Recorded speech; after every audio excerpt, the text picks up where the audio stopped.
quelqu'un à la conversion. Que ton comportement touche plus que tes paroles. Alléluia. Or, ce qui est remarqué aujourd'hui, c'est quoi? L'Église parle beaucoup pour peu de faits. On parle beaucoup. On multiplie les programmes de jeûne et prière. Les 21 jours, 100 jours, 40 jours de jeûne et prière. Mais on ne voit pas l'impact dans nos familles même, dans nos propres vies, dans le pays. Mais pourquoi? Tous les temps où l'on passe dans les jeûnes et prières, quel est le résultat? Des campagnes d'évangélisation sont organisées ici et là. Des séminaires évangéliques. On a distribué des papiers pour inviter les gens. Ils sont venus assister aux réunions. La parole a été prêchée. Mais qu'est-ce qu'on voit? Regardez les tables des prêcheuses qui sont vides. Et vous allez remarquer, il y a même des églises qui sont remplies. Mais regardez l'état de notre nation. Regardez la ville. Regardez le quartier dans lequel l'église est implantée. Quel est l'impact? Alléluia. Pourquoi nous n'arrivons pas à influencer le monde? Pourquoi nous n'influençons pas notre environnement? Pourquoi nous n'influençons pas nous influençons pas nos maris? Et pourquoi Marie, nous n'influençons pas nos femmes? Autour de nous, nos frères, nos sœurs ne connaissent pas le Seigneur. C'est peut-être à cause de nous. Alléluia. Mais nous devons changer de comportement. Nous devons produire des œuvres. Dire les repentances. Dire les enfants de Dieu. Alléluia. C'est à cela que nous sommes appelés. Et si nous voulons influencer le monde, si nous voulons gagner le monde, qu'on parle peu, mais qu'on montre par l'exemple, que nous soyons exemplaires. Alléluia. Tu es femme avec ta voisine, ça passe pas. Parce que tu dis, il me lance les jetons. Et toi aussi tu réponds. Alléluia. Et vous êtes pareil. C'est comme un homme normal qui se chamaille avec un fou. Alléluia. Puis il est fou, vous chamaillez. Il t'insulte, toi aussi tu l'insultes. Mais vous êtes devenus tous les deux fous. Alléluia. C'est de toi qu'on va se moquer, non du fou. Lui, tout le monde sait qu'il est fou. Et toi? Nous ne devons pas prendre ce qui est du monde pour l'adapter à nous. Mais nous devons influencer le monde. Ta voisine, tu dois l'influencer. Quand il t'insulte sans rien, tu n'as rien fait. Le matin, apporte-lui ton aide. Tu as acheté quelque chose de plus, donne-lui même le pain, le savon, du sel, du sucre. Le matin, elle se lève là-bas, elle t'insulte. 2 jours après, tu amènes du poisson. J'ai acheté le poisson. Ah, ça aussi, j'ai apporté pour toi. Alléluia. Paul a dit, bénissez vos ennemis. Si ton ennemi a faim, donne-lui à manger. S'il a soif, donne-lui à boire. En faisant cela, ce sont des charbons ardents que tu places, tu amasses sur ta saquette. Alléluia. Le but ici, ce n'est pas de vouloir que ton ennemi, celui qui se pense ton ennemi, soit frappé par une malédiction quelconque. Non. Le but ici, c'est de chercher à le gagner. Alléluia. Parce qu'elle dit, même quand le monde vous critique comme si vous étiez des malfaiteurs, mais quand ils voient vos bonnes œuvres, ils vont glorifier le Seigneur le jour où il va les visiter. Le but de nous de bénir, ce n'est pas parce que l'apôtre Paul dit ça, ça ne veut pas dire que nous allons chercher à leur destruction. C'est comme si en donnant, comme on dit, le diable, quand il donne avec la main gauche, la main droite est pour frapper. Nous donnons donnons par amour. Parce que nous savons que notre Dieu, que nous suivons, nous a appelés à aimer.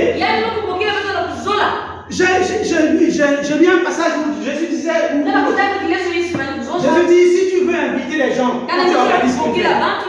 n'invite pas seulement tes amis, tes parents, de peur qu'eux aussi, à leur tour, ils t'invitent aussi. À ce moment, tu auras eu ta récompense. Mais si tu veux inviter, invite les gens que tu ne connais pas, qui sont malheureux, qui peut-être ce jour-là n'avaient rien à manger. Et ce jour, tu les as fait manger. Tu leur as donné à manger. Et tu sais qu'ils ne peuvent pas te rendre ça. Et ta récompense viendra de Dieu. Alléluia. Ne cherchons pas à faire plaisir à nos amis, à nos parents. Mais pensons aux gens que nous ne connaissons pas et faisons du bien. Donc je reviens en disant que lorsqu'on fait du bien à son ennemi, ce n'est pas dans le cœur on dit, je donne ça, parce que mon Dieu lui-même va le rencontrer. Tu le fais, il voit l'amour de Dieu en toi. Et qu'il soit gagné à Christ.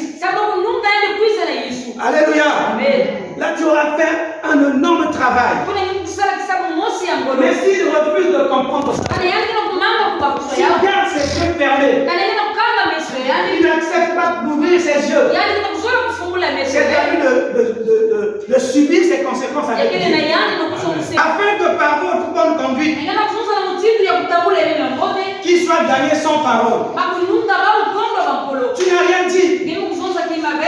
Tu n'as fait que de bonnes œuvres. Et la personne est gagnée. Il te voit différent. Ce que tu fais, il admire ce que tu fais. Et il va chercher à comment tu fais pour faire ça.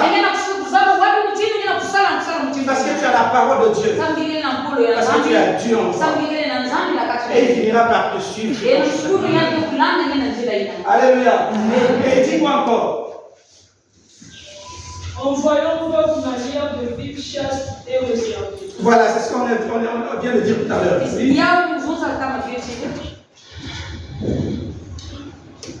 Ayant cette parure extérieure qui consiste dans les cheveux tressés, les ornements d'or pour les habits comme prophètes. Mais la parure intérieure est cachée dans le cœur. La pureté incorruptible d'un esprit doux et paisible, qui est d'un grand prix devant Dieu. Qui est d'un grand prix devant Dieu. Allez, nous n'avons pas à chercher, parce qu'on est béni, à montrer aux gens tout ce que Dieu nous a donné. Parce qu'on dit, comme on a chanté ici, et que je dois montrer à tout le monde que je suis Ngebunge. Je ne dis pas de le faire, de ne pas le faire. Oui, il faut le faire. Mais tout en gardant une beauté intérieure qui est cachée. Il nous dit, ne te réjouis pas de cette beauté extérieure, de ce que tu présentes. Parce que tu te dis que je suis beau, je suis belle. J'ai eu un bon mari, j'ai eu un bon travail. Mes affaires marchent bien. Dieu m'a béni. Et mais dans le fond, dans le fort intérieur, l'homme intérieur est gâté. Alléluia. Et Dieu veut que cet homme, cette personne intérieure, qui est cachée, qu'on ne voit pas, soit plus belle que la personne extérieure. Alléluia. À ce moment, la beauté extérieure et la beauté intérieure sera en parfaite symbiose. Et c'est alors qu'on jouit réellement de la bénédiction de Dieu. Le Seigneur dit, si tu veux prolonger ta vie, voilà comment tu vas te comporter. J'ai dit, premièrement, tu vas jouir d'une vie comblée de bénédiction et de faveur de Dieu. Deuxièmement, tu vas goûter à la présence intime de Dieu, son secours et sa grâce. Vous allez vivre la présence intime de Dieu.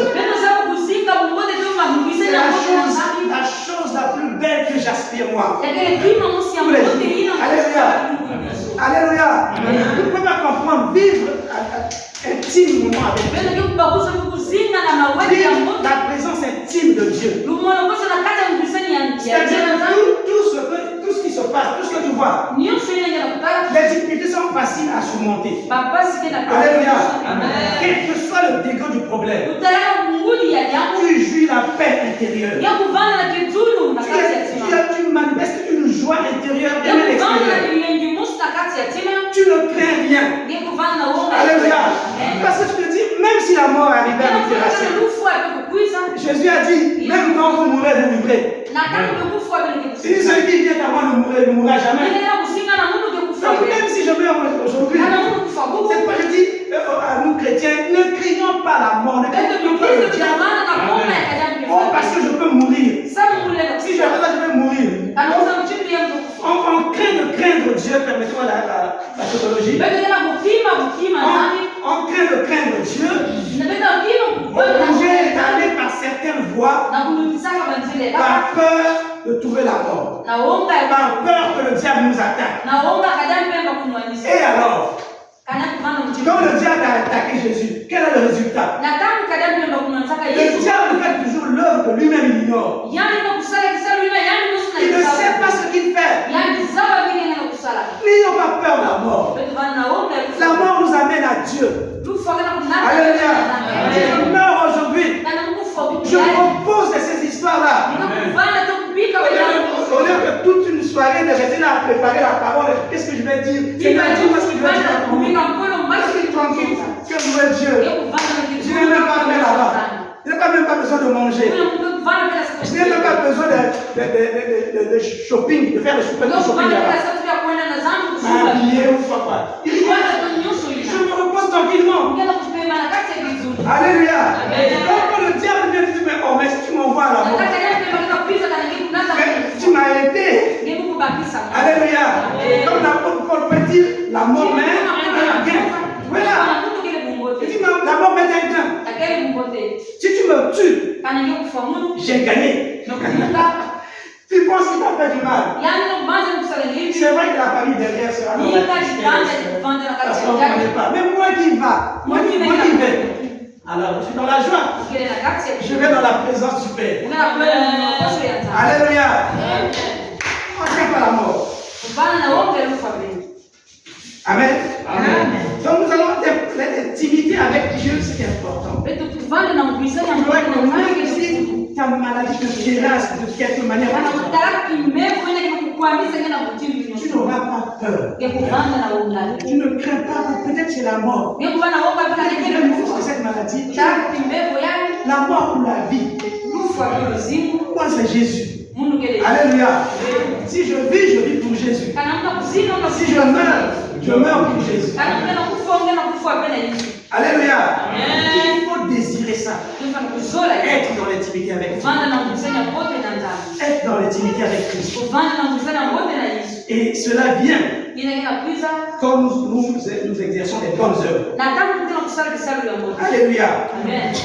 Le troisième avantage, le dernier, c'est que nous allons recevoir la réponse de Dieu à nos prières.